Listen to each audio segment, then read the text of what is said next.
let it bang, bang. Hello बच्चों, आपका हमारे चैनल पर स्वागत है। बच्चों, आशा करता हूँ आप परीक्षा की तैयारी बहुत अच्छे कर रहे होंगे। तो बच्चों, आपके लिए हम 10 नंबर में पूछे जाने वाले इंग्लिश के क्लास 12th के ऐसे लाया हूँ, जिसमें द पॉल्यूशन ऑफ इंडिया हमारा पूछता है कि द पॉल्यूशन ऑफ इंडिया पे ऐसे लिखे। अगर इसको आप ध्यान से देख लेते हैं, इस वीडियो को अगर लास्ट तक देख लेते हैं, तो यहाँ से आप 10 में 10 नंबर अटेम्प्ट करने के लायक हो जाएंगे।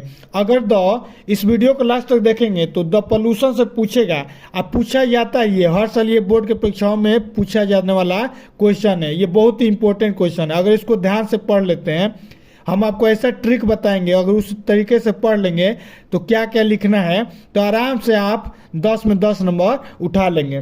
तो चलिए शुरू करते हैं। द पॉल्यूशन ऑफ इंडिया पे कैसे इसका ऐसे लिखेंगे। यदि आप हमारे चैनल पे नए हैं तो चैनल को सब्सक्राइब और वीडियो को लाइक जरूर कर दे। तो चलिए शुरू करते हैं। द पॉल्यूशन ऑफ इंडिया पे आएगा तो सबसे पहले देखिए कौन कौन सा पॉइंट लिखिएगा।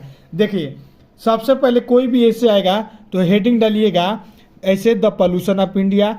फिर डालिएगा इंट्रोडक्शन डालिएगा। इंट्रोडक्शन डालने के बाद यहाँ पर पोल्यूशन के बारे में लिखना है, तो लिखिएगा कि काइंड्स ऑफ पोल्यूशन, कितने प्रकार के पोल्यूशन होते हैं।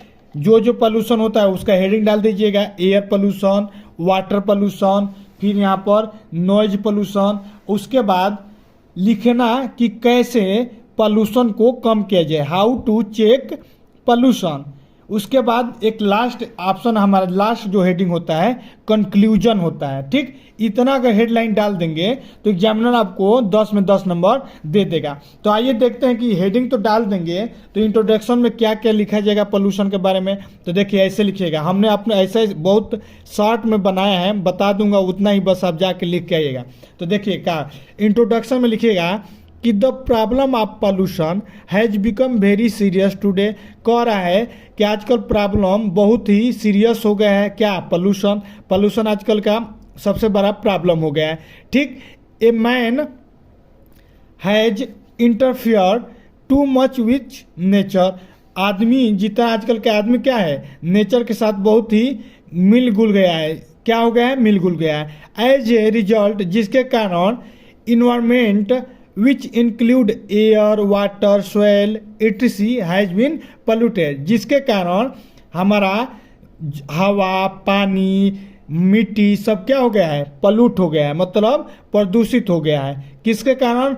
आदमी क्या हो गया है, नेचर के साथ ज़्यादा ही कुछ लगाव रख ले रहा है, जितना नेचर में कुछ ज़्यादा ही उल्टा सीधा काम कर रहा है, जिसके कारण क्या हो रहा है? पोल्यूशन फैल रहा है। ऐसे लिख दीजिएगा। फिर लिखना कि if environmental is polluted all sort of life.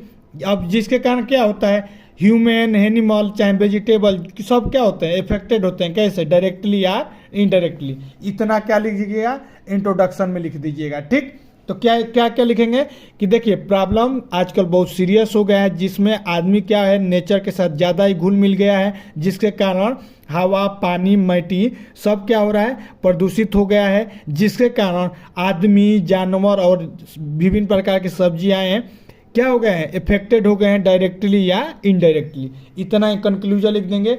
आपको बस इतना एग्जामिनर पढ़ता है, इतना अगर सही से लिख देंगे तो ये वाला पूरा लाइन सही से याद भी कर लीजिएगा। मेन याद रखिए कि ये सीरियस हो गया है, ये नेचर को बहुत बर्बाद कर रहा है, एयर को, वाटर को, सॉइल को नष्ट कर रहा है, जिसके कारण आदमी, जानवर और वेजिटेबल इफेक्ट हो रहे हैं। इतना इंट्रोडक्शन लिख देने के बाद अब लिखिएगा काइंड्स ऑफ पोल्यूशन।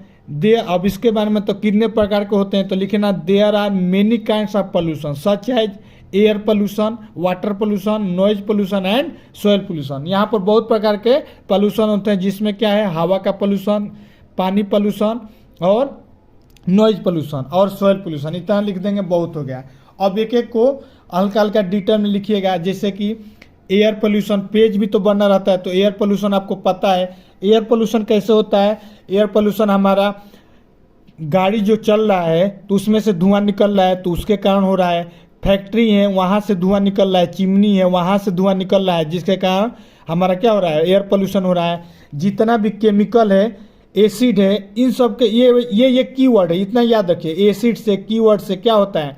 बहुत दुर्गंध बदबू निकलता है, जिसके कारण क्या होता है, एयर पोल्यूशन होता है, जिसके कारण क्या होगा, रोग होता है, लोग सांस नहीं सही से ले पाते हैं, अस्थमा हो जाता है, आँख धुंधला हो जाता है, सही से दिखता नहीं है, अब और उसके बाद सर दर्द करने लगता है। ये सब बना बना के एयर पोल्यूशन में लिखना है। तो देखिए कैसे इंग्लिश में लिखेंगे, क्योंकि आपको इंग्लिश में लिखना है, तो ऐसे लिखिएगा कि air pollution is mostly cause by smoke come by chimney of factory mills workshop it's. यानी कि ये कह रहा है लाइन कि एयर पोल्यूशन मेनली कैसे होता है, चिमनी से होता है, फैक्ट्री के मिल्स से होता है, और वर्कशॉप से जो फैक्ट्री से निकलता है, क्या निकलता है, धुआं, उसके कारण होता है। तो ये वर्ड याद देखिए, स्मोक कहाँ से निकलता है, फैक्ट्री से, मिल से और वर्कशॉप से। अब देखिए जो मिल्स होता है, mills producing chemical and acid give out such A foul smell that it becomes difficult to breathe, and air pollution may cause lung disease, asthma, eye flu, headache. जो हमने आपको बताया उसी को ऐसे बना बना के लिख दीजिए कि एयर पोल्यूशन से क्या होता है, लंग का सांस लेने में प्रॉब्लम, अस्थमा हो जाता है, आई फ्लू हो जाता है, आँख से सही धुंधला हो जाता है, और हेडेक, सर दर्द करने लगता है। इतना लिख दीजिएगा एयर पोल्यूशन में, आपको एग्जामिनर फुल नंबर देगा। अब देखिए वाटर पोल्यूशन में क्या लिखेगा कि water is the basis of life, ये हमारे जीवन का प्राथमिक है, बट ग्रीड ऑफ मैन, मनुष्य का लालच, get to it more and more polluted, इसको क्या कर रहा है, प्रदूषित कर दे रहा है। The owner of industry dump waste of material on the surface of the earth or in the river, इतना लिख दीजिएगा। So water is polluted, people use this water and invited disease. ये लाइन ये कह रहा है कि पीपुल क्या करता है, पानी हम लोग का क्या है, प्राथमिक चीज़ है, अगर वो नहीं पिएंगे तो हम उसके बिन कोई भी जीव रह नहीं पाएगा। लेकिन जो फैक्ट्री से निकलने वाले जो वेस्ट मटेरियल है, क्या करते हैं, सरफेस पे डाल देते हैं या नदी में डाल देते हैं, तो उससे क्या होता है, पानी गंदा हो जाता है। पानी गंदा होने के कारण हम लोग क्या करते हैं, जी विभिन्न प्रकार के रोग को बुलावा दे देते हैं। तो वही लिख रहा है इन्वाइटेड डिजीज। ठीक, तो इस प्रकार से आप लिखिएगा। फिर आइए नेक्स्ट देखते हैं नॉइज पोल्यूशन। नॉइज पोल्यूशन क्या होता है, ध्वनि के कारण क्या होता है, पोल्यूशन होता है। ध्वनि कैसे निकलता है, गाड़ी से निकलता है, गाड़ी से फैक्ट्री के इंजन चलता है तो उससे निकलता है, तो इस प्रकार से ध्वनि निकलता है, तो ये क्या होता है, नॉइज पोल्यूशन करता है। तो इसको कैसे लिखिएगा इसे, noise pollution is dangerous to life, ये जीवन के लिए बहुत खतरा है। It is said that noise more than 80 decibel, 80 decibel से अगर अधिक, cause the deafness and other रोग डिजीज। मतलब कह रहा है कि 80 डेसिबल से अगर अधिक, सुनिए वाला लाइन याद रखिएगा कि 80 डेसिबल से अधिक अगर हम लोग कोई भी ध्वनि सुनेंगे तो हमारा क्या होगा, लोग बहरे हो जाते हैं, और भी दूसरे प्रकार का रोग, सर दर्द वगैरह वगैरह क्या होता है। तो इसे बना के लिख दीजिएगा। फिर लिखिएगा कि इन द लार्ज, बड़े बड़े शहरों में जो व्हीकल होती है, इज अनबियरेबल, जो उनका आवाज़ आता है वो क्या होता है, अनबियरेबल होता है, मतलब सुनने लायक नहीं होता है। और उनका there engine and the horn, उनका इंजन और हॉर्न क्या करता है, क्रिएट नॉइज, आवाज़ करता है।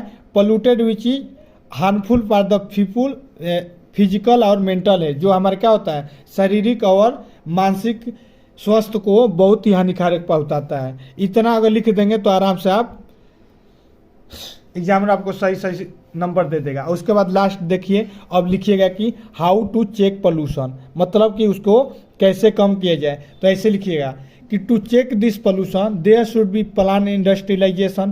कह रहा है कि अगर पोल्यूशन को कम करना है तो हमको क्या करना पड़ेगा, एक सही से कंपनी जो निर्माण होना है उसको सही करना पड़ेगा, प्लान्ड इंडस्ट्रियलाइजेशन करना पड़ेगा। ठीक, और जो the debris of industry should not be dump on the surface of the earth or in the river, जो डबरी है, जो हमारा वेस्ट मटेरियल है, उसको सरफेस पे ना डालकर नदी में नहीं डालना चाहिए। और कैसे क्या करना चाहिए तब, it should be destroy by the use of suitable, जो हमारा जितना भी वेस्ट मटेरियल है कंपनी से निकलता है उसको क्या करना चाहिए, केमिकल का यूज करके उसको प्रॉपर तरीके से क्या करना चाहिए, डिस्ट्रॉय कर देना चाहिए, नष्ट कर देना चाहिए, ताकि वो हमारे एयर को पॉल्यूशन ना करिए। तो ऐसे लिख दीजिएगा कि डिस्ट्रॉय बाय द केमिकल के, मेन याद रखिए केमिकल से क्या करना चाहिए, डिस्ट्रॉय कर देना चाहिए। फिर देखिए क्या लिखेंगे, there should be no deforestation, मतलब कि जंगलों को नहीं काटना चाहिए, and people should not be dump domestic waste on the street.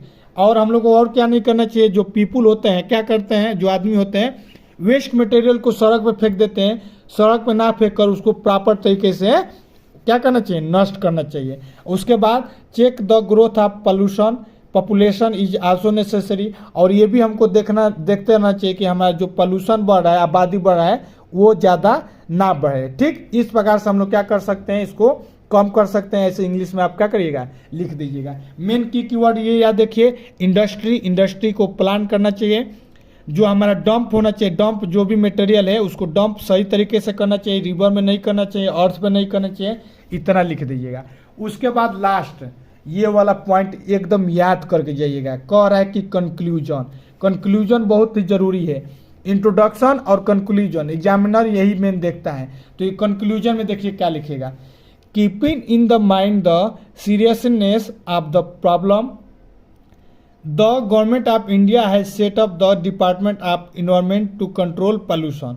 ये लाइन ये कह रहा है कि पॉल्यूशन को सीरियस में मद्देनजर रखते हुए हमारी सरकार ने एक डिपार्टमेंट बनाया है इन्वायरमेंटल पे डिपार्टमेंट बनता है जो क्या करता है, पॉल्यूशन को कंट्रोल करता है। तो इसी को ऐसे लिखेगा कि keeping in the mind the seriousness of the problem, the government of India has set up the department of the environment to control pollution. और उसके बाद ऐसे लिख दीजिएगा, the people of India also should cooperate with the government. यानी इसका मतलब जो हम लोग जो इंडिया के निवासी हैं, भारत के जो निवासी हैं, उनको भी भारत का क्या करना चाहिए, भारत सरकार का सपोर्ट करना चाहिए। ऐसे कंक्लूजन दे देंगे, एग्जामिनर आपको 10 में 10 नंबर फुल नंबर देगा, क्योंकि एकदम यही सही तरीका है लिखने का। तो ऐसे लिखिएगा कि पॉल्यूशन को सीरियस में मद्देनजर रखते हुए गवर्नमेंट ने एक इन्वायरमेंट बनाया जिसका नाम है डिपार्टमेंट ऑफ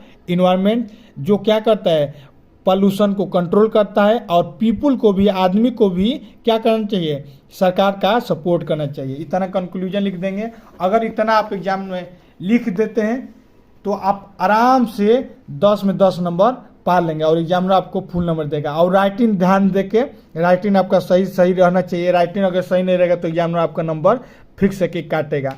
ठीक, तो यदि आपको ये निबंध अच्छा लगा है तो निबंध तो एक लाइक दे दीजिए और चैनल को सब्सक्राइब जरूर कर दीजिए। मिलते हैं नेक्स्ट वीडियो में, और भी जो इंपॉर्टेंट क्वेश्चन है उसको सॉल्व करेंगे। तब तक के लिए जय Hind. Let it bang, bang.